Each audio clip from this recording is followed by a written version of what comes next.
Laurent Schlumberger, je vous trouve là au terme d'une célébration du Jeudi Saint avec une lecture, première partie de l'évangile de Marc et puis ensuite la Sainte Seine.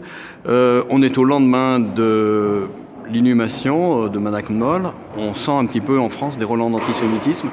Dans ce culte que vous avez présidé, il y avait tout un tas de prières qui sont directement héritées de la tradition juive. Et puis, Jésus-Christ auquel se réfèrent les protestants, c'était quand même au départ un juif. Alors qu'est-ce que les protestants, aujourd'hui, en 2018, ont à dire justement par rapport à cet antisémitisme dont on sent démonter?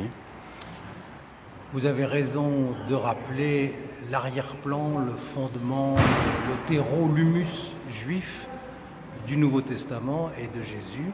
Et puisque particulièrement ce soir, le Jeudi Saint, nous avons célébré la Sainte Seine en nous rappelant le dernier repas de Jésus, c'était un repas pleinement juif et inscrit dans la tradition de la Pâque juive. Que les Juifs vont d'ailleurs célébrer dans 2 jours, oui, quasiment en même temps que la Pâque chrétienne. Quasiment en même temps que la Pâque chrétienne. L'antisémitisme auquel nous assistons éveille en moi deux types de réactions. D'abord une réaction républicaine. Chaque fois que l'antisémitisme monte, c'est que la République va mal. Quand la République française va mal, et on le voit à travers son histoire, alors les Juifs sont plus que d'autres désignés comme des victimes, rejetés, dénoncés, avec toujours des tendances complotistes. C'est ce qu'on voit aujourd'hui.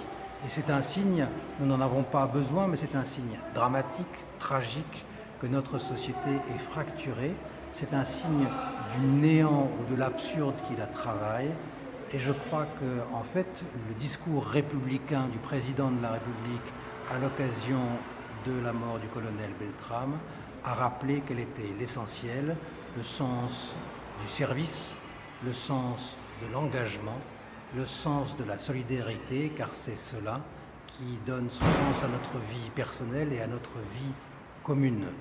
On imagine que pour la communauté protestante, qui elle-même était pourchassée dans l'histoire française, l'histoire vécue par les Juifs au moment de la Shoah et aujourd'hui encore, dit bien sûr quelque chose d'important. Oui, mais c'est sans commune mesure ce qu'a subi le peuple juif au XXe siècle et bien longtemps avant, mais tout particulièrement au XXe siècle et sans commune mesure avec ce qu'ont vécu les protestants. Au fond, les Juifs sont comme ce petit oiseau qu'autrefois les pompiers promenaient dans les pièces pour savoir si du gaz était présent et s'échappait. Eh bien, ils sont le premier témoin quand quelque chose va mal dans la société, quand la société est fracturée, quand l'absurde, la haine, la méfiance nous travaillent trop profondément. Et le fait qu'il y ait des résurgences d'actes antisémites terribles, le fait qu'il y a quelques années dans les rues de Paris, on entendait crier « mort aux Juifs », cela nous indique que notre société, notre République va mal et qu'il faut se ressaisir en agissant sur les leviers de la solidarité, de la prise de conscience et bien sûr pour les chrétiens et notamment les protestants en se rappelant que les racines de notre foi chrétienne qui nous lie à Jésus-Christ nous lie par là même nécessairement à toute la tradition juive.